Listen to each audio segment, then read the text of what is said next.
Bet sizing. It's an art form. It's how you maximize your wins and minimize your losses. Bet big, keep it small, or maybe nothing at all. It can often be the difference between joy and despair. We better get learning. There's no right or wrong way to play poker. There's not one method that will guarantee success, but there are ways and means for you to maximize your chances of winning. There are good habits and bad habits. There are situations to avoid and situations to seek.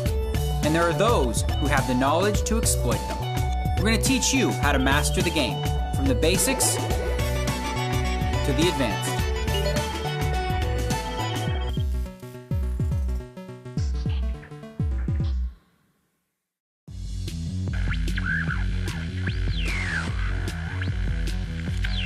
In our last show, we focused on the purpose of betting, why and when you should bet. And we also looked at the importance of fighting your curiosity and making the folds that save those precious chips. Now you know the reasons for betting. It's time to look further into the subject and find out just how important the size of a bet is. This show looks at poker played all over the planet, but today we travel to Macau as we assess a hand from the Asia Pacific Poker Tour and London for action from both the European and the UK and Ireland Poker Tour. There'll be an online masterclass from Daniel Negreanu as he takes us through the key things to consider when making a bet. Then later in the show, we drop in on the Bahamas, where we hear the thoughts of four well-respected players: Hashem, Pagano, DeMello, and Williams, who give us an insight into their use of psychology at the table. Okay, enough build-up. Here's the first of today's tutorials.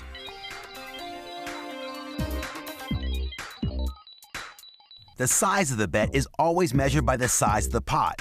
A $1 bet can be large in a home game, and a $1,000 bet can be small in a high-stakes game. Today we're going to give you a rough idea of what bet sizing entails. A bet about half the pot is considered small. A bet of 2/3 to 3/4 of the pot is a standard medium-sized bet. Betting anything more is considered a large bet. The size of a bet is almost as important as the decision to bet in the first place. So let's talk about what bets to use and when to use them. A continuation bet, or C-bet, is a bet that's made on the flop by the pre-flop raiser. If you keep your C-bets the same size, whether you have a good hand or a bad one, your opponent will have a tough time deciding if you're bluffing or if you have a real hand. Small bets are also common on dry boards, as it's unlikely that your opponents have draws. This eliminates one of the most important reasons to bet big. You're in the same situation on the river, where you're either ahead or you're not. A small bet is enough to give you the information you need. If your opponent raises, it's likely that they have you beat, and you can fold without losing too many chips. A small bet also works as a value bet, which is a river bet placed with the intention of being called by a worse hand. If the bet's small enough, your opponent might call because they think they are priced in.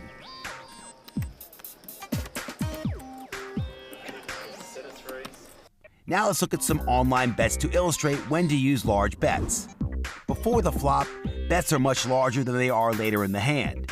It's different because the minimum raise must be at least double the big blind. In this case, the blinds are 100, 200, so the minimum bet would be 400, which is already more than the pot. Usually, a pre-flop bet will be about 2.5 to 3 times the big blind, which is roughly double the pot. A good time to make a big bet is when there are a lot of draws possible on the board. Even more so if you have several opponents and a strong hand. For example, if you have top 2 pair on a board of ace of spades, 10 of clubs, 9 of clubs with 3 opponents, it's a perfect time to bet big. Most of the time, a drawing player will fold here. Other good spots to bet big are when you have a very strong hand or when you're bluffing. Here you have the best hand possible, the 10 to the ace straight. Your opponent has second pair with an ace kicker. With a big bet here, you're signaling that you have a huge hand, or absolutely nothing. Either way, you're putting your opponent to the test by forcing them to make a big decision, and that's good poker. Now you should know when to make small bets or big bets. For all other situations, use medium-sized bets. So now you know when to bet small, medium, or large. Guess you're set. Well, there's one more thing you need to watch out for. You see, a common problem in poker is when people make the wrong size bet by mistake, either pushing the wrong button online or putting the wrong chips in live. Here's an example of how it can get you into big trouble.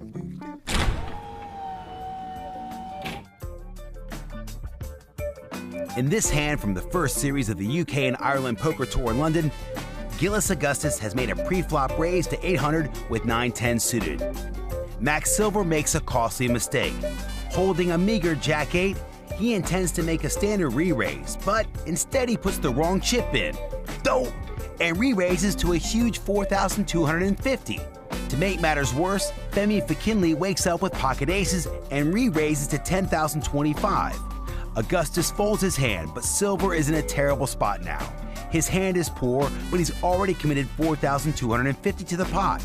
We think he should probably write the hand off as a mistake at this point, but with so much already invested, he calls, and now finds himself in a huge pot out of position with only Jack high. The flop brings an 8 which pairs Silver, but frankly, little less than 9-10 queen would have saved Silver's blushes here. McKinley makes a standard continuation bet. I grabbed the wrong chips when I re-raised. And now Silver folds, figuring he is way behind. What he should have done then was announce his raise total before the chips went in. Always state your action before acting, people. It could save you a lot of chips and a lot of embarrassment. If you want to learn more about poker, then go to PokerStars.com. Following it all so far? Got all the lingo? Well, this might help as we highlight a couple of other specific bets to add to your arsenal. Blocker bet. A blocking bet is a small bet on the river when you're out of position. It's designed to deter your opponent from betting. Let's say there's 1,000 in the pot, and you're holding a marginal hand like top pair with a weak kicker. If you check, your opponent might make a standard bet or even a large bet, and you are facing a tough decision and probably have to fold. If you make a small bet yourself, say 350, your opponent may be wary of you having a good hand and will only call if they have anything. If your opponent has been bluffing, your small blocking bet lets your opponent know you have something. It gives them a problem. If they intend to carry on bluffing, they would now need to bet very big to force you to fold. This will often deter them from attempting it, as they are afraid of being called. They give up the bluff, and you win the hand. They'll only raise if they have a really good hand. All in. And you can safely fold. Overbet. An overbet is a bet that is usually larger than the total pot. They are bets used to confuse the opponent. They usually mean one of two things. Either the person that made the bet is super strong, or they have nothing whatsoever. It is quite an advanced play, so be careful before attempting it, as you are obviously going to risk a lot of chips. The overbet is often used when going all in. Sometimes it's just best to shove. Let's suppose the pot is 3,000 and you have 4,000 left. Usually in this situation, you would bet about 1,800 chips. But because your stack is 4,000, it's better to just go all in, even though it makes your bet a bit large. Underbet. An underbet is a bet that is relatively small in relation to the size of the pot. It is usually used to extract value from another person who is perceived to have a relatively weak hand. Blank. A blank is a community card that comes out that appears to be of no use in making any player's hand better. One thing successful players have in common is a good understanding of when to bet and how much to bet. Here's an expert in the form of Daniel Negreanu to explain how it's done. We caught up with Daniel in his Vegas pad and fired up a little sit-and-go tournament. Let's get inside the mind of a genius. I'm definitely committed. Hello everybody, we are at my house. This time I'm playing in a $5 sit-and-go 9-handed. I want to try to get a feel for who knows what they're doing and who does not. Okay, generally in a 9-handed sit-and-go, you really want to play pretty tight early. I've got a pair of jacks, so obviously going to raise with this. We've got a limper, AA74. We know what limping means. It's usually a weak player, so I'm going to actually kick it up to 80, which is 4 times the limp. A pair of jacks usually plays better heads up than it does 3 or 4 handed, so I don't want to limp in. I definitely want to put some pressure on the limper. That's not the greatest flop in the world, but the fact that he limped in leads me to believe he probably doesn't have an ace. I'm gonna protect these jacks anyway. There's 190 in the pot. I'm gonna bet 100, figuring he's gonna fold most of his hands here anyway. Okay, and he does throw it away. So not a great flop for the jacks, but as I mentioned, because he limped in, you know, there's a lot less to worry about. Let's do it, buddy, come on. Tick tock, tick tock. He's all in, okay, perfect. I really want to get a call here. Notice I made it 120. I would have normally made it 60 or maybe 90, but with this player, he's pretty loose, and I think he's gonna call. So now we flopped an ace.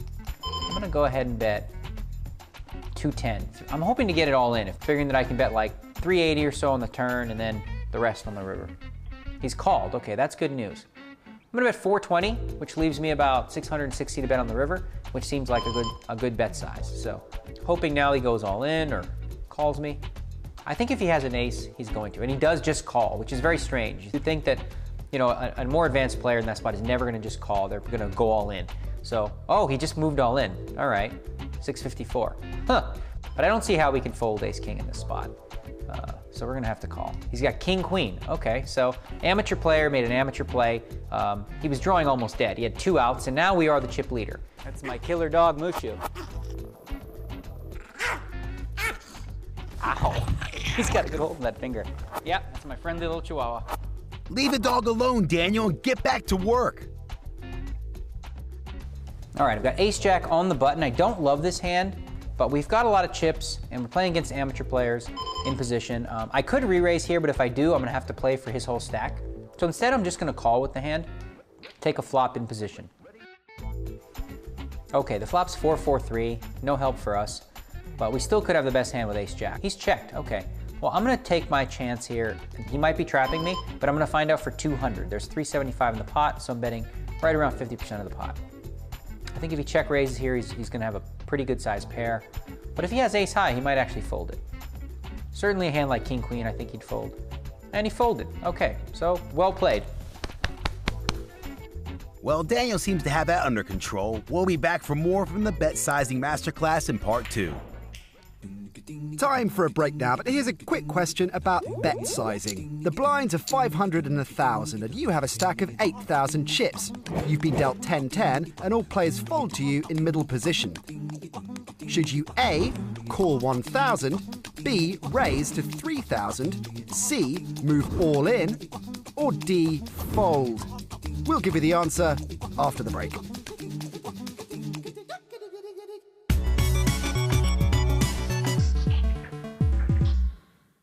Before the break, we asked you this question. If you had 8,000 chips and were dealt a pair of 10s, and all the players had folded to you in middle position, would you A, call 1,000, B, raise to 3,000, C, move all in, or D, fold?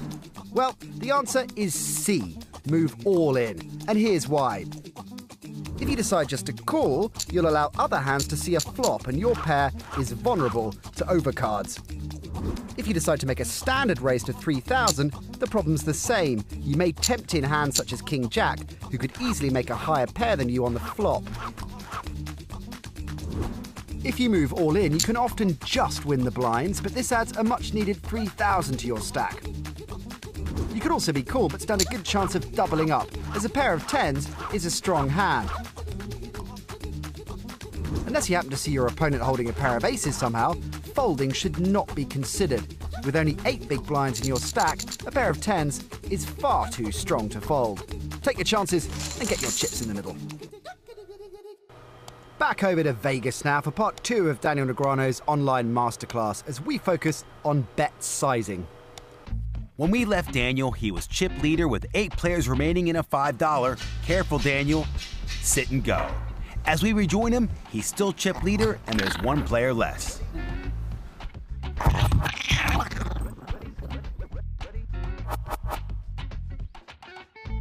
Pair of queens, ideally, I'm gonna get it all in against one of these short guys. It's been raised here by I bet you win. He's only got 1,200 total and he's made it 2. So I'm gonna just make it 400, which should commit him. Made it 400, fully expecting I bet you win to move all in.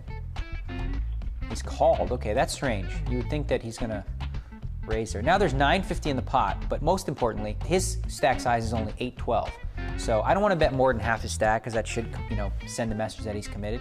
So I'm going to try to get him to call or play by betting 300. He's all in. Okay, perfect. So he's got ace-10 offsuit, so it worked perfectly. I think if I would have went all in on the flop, he may have folded the ace-10, but he's just caught the ace. Just before I said it worked perfectly, you got to focus on not the result, but on the way you played the hand. In this position on the button, he's supposed to raise a lot of hands, so we're going to take our chances again and make it 500. This is why I like my bet size. Instead of re-raising to 700 or 600, make it 500. That way, if Denver Dahl goes all in, I can get away from this and I can fold the ace-10. This is a raise made based on position. You'd expect the button to raise over half the time. And he's all in, okay. Well, we've already got 500 in the pot, okay. It's costing us 1,374 to call. So even if he has a pair of jacks or a pair of queens, we're still getting pretty close to the right price. And he has ace-8, as mentioned. So we're in great, oh, and he flopped an 8. So sick. This guy's name is I Bet You Win, but I bet you he doesn't win very often. Well, Daniel got the last laugh. I Bet You Win bubbled, finishing 4th and 1 place off the money when he failed to hit his straight or the flush draw. As we rejoin it, Daniel has got plenty of work to do. He's the short stack of 3, and yes, the overbet all-in is a viable option. Denver Dahl raised on the button, 600. I just can't really fold an ace, so I'm gonna have to just hope that he doesn't have a big hand. He called. He's got ace-9. Ugh, we're in trouble. We need a deuce or a 3. Nope, that's not gonna do it. Decent result, we made the money, and don't forget, that guy I Bet You Win, he was so lucky against us. Remember that, right? Ugh, dirty. Unlucky not to win that one, but let's have a look at a live example where Daniel uses his knowledge of bet sizing to outplay his opponent.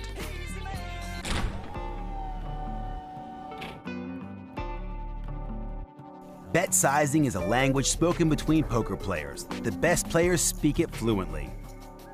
In this hand from EPT London, Angel Shlomi has raised to 475 before the flop, almost 5 times the big blind with a pair of kings.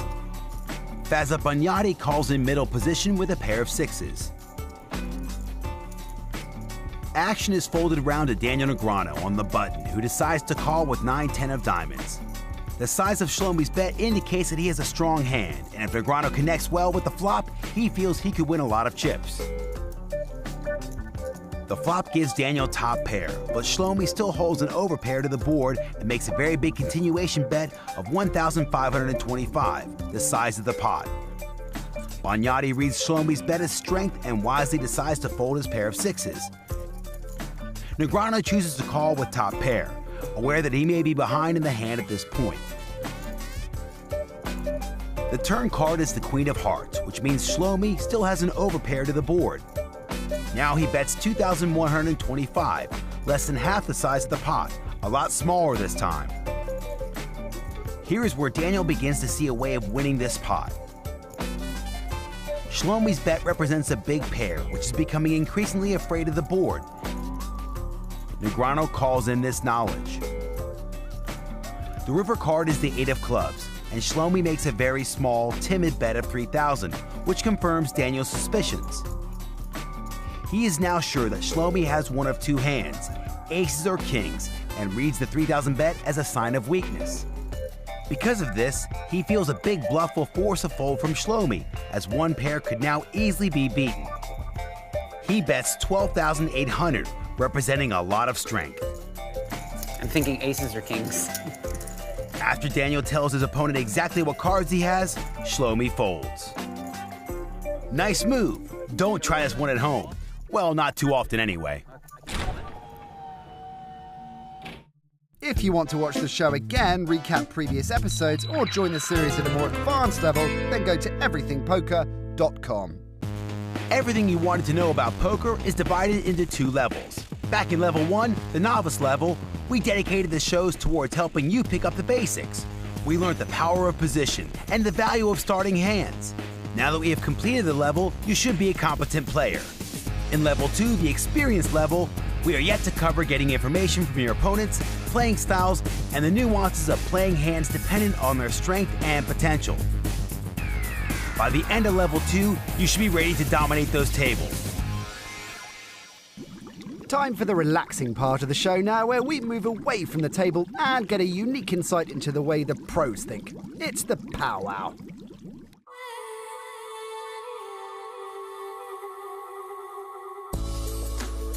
Poker is a game of psychological warfare. The table is the battleground and the chips are the weaponry. The players sit still for hours, but the minds race as each tries to outwit the next. In a Bahamas beach hut, a stone's throw away from the tournament floor, 4 pros discuss their opinion on the psychology of this great game. WPT title holder and 2-time World Series of Poker bracelet winner David Williams. The Dutch Olympic gold medal winner and promising newcomer to the game, Fatima de Mello. The Italian with more cashes on the EPT than any other player, Luca Pagano. And the 2005 World Series of Poker champion, Joe Hashem. Poker's a pretty interesting game, right?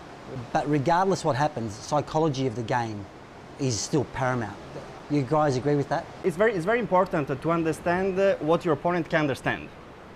Yeah, Otherwise, probably you are... You outthink yourself. Exactly. We've all done that. Correct, exactly. And that's the point where you start doing mistakes. I kind of just look at my opponent's body language and how comfortable they look. If they look comfortable or uncomfortable, if they're experienced or not, then figure out what I think that means. But if you're able to see that, because by watching the player earlier, you can decide, okay, this is a guy who would be comfortable when he's bluffing or he would be comfortable with the nuts. I mean, you have to make that decision. And if you had one question that you would ask and he has to answer, what would be the question? do you want me to call? You know, that's a question you see a lot of people ask. Yeah. And it's funny how often people give the true answer. It's so true, isn't it? Thinking, trying to, like, you know, this level, like maybe he's not telling the truth, but most of the time people give you the true answer. Okay, here's a question for you all. Best way to get someone on tilt? Depending on the player, usually showing a bluff in Yeah. a big spot. I mean, it's hard. Some players... For sure. Showing a bluff, yeah? Oh, yeah. Does that tilt you? Yeah. If someone shows you a bluff? It does. I'll remember that. Yeah, obviously. But but then I just get up and I know that it gets me on tilt, so I just take a little break. Personally, I don't feel very comfortable on trying to put an opponent on tilt. I rather prefer to beat him with the cards. I mean, you know what I mean? I just don't feel very comfortable in pushing around people. So you try and tell us you're a nice guy? Kind of. I mean, have you guys noticed too that there's been a decline in number of earphones at the table? People now are going back to, I want to sit here and actually listen, I want to watch, I want to pay attention and not lose myself in my music, which goes back to what we're talking about, into getting into people's heads. I actually like to speak with the people at the table, but I also know that I'm going to lose the focus on the game, and I also know that I can give away information. You notice there's the type of people that if you become friendly with them, they actually take it easy on you. They can't help it, and they feel like, well, we made this bond now, I can't bluff this guy. And sometimes you'll see, you know, there might be a guy, you know, on my left or on my right who just seems like that nice guy, and they have me covered, and I start chatting them up, and then they get very friendly with you, and it's kind of a spot where they feel obligated to always have a hand when they play with you, and you can tell. And I found that that's a good tactic I use a lot. And I'm always suspicious of people where I have position on. If they start talking nicely to me, I'm like, yeah, right, just because I have position on yeah, you. they're chatting you up, and the next thing you know, in a hand, they're like raised, and like, so how you know, you just forget, you're like, oh, and they don't want to, you know, you don't want to raise that guy because they're your buddies. So You know how sometimes there's someone at the table that's got your number, and it starts messing with your head, like, he's picking on me. I like to think that sometimes I'm strong enough, sometimes I'm not, that I know you've got my number today. You know what? Good luck to you. I'll just stay out of your way. Yeah, I I'll just feel find like someone a else dog. to pick on. I feel like a dog that has to roll over and just, okay, Yeah, it's fine, yeah. it's fine. I'll give up my big blind, Yeah, okay. just take, because you yeah, know, it's the best course of action, stay out of a hand with them, and they can't pick on you, and Yeah. you know, the table will break or the day instead will of getting end. stubborn and saying, no, I'm going to show you this hand. I know you've got nothing. I'm going to re-raise you, and they wake up with aces, and you're walking out the door.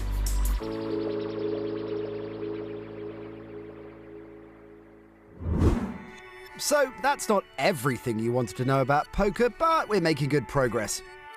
Let's review what we've learnt today. We looked at bet sizing and exactly what determines the size of the bet you should make. We covered the various different types of bet and their purposes. We also saw how the bets that your opponents make give you a good insight into the cards they may be holding. I'm thinking aces or kings.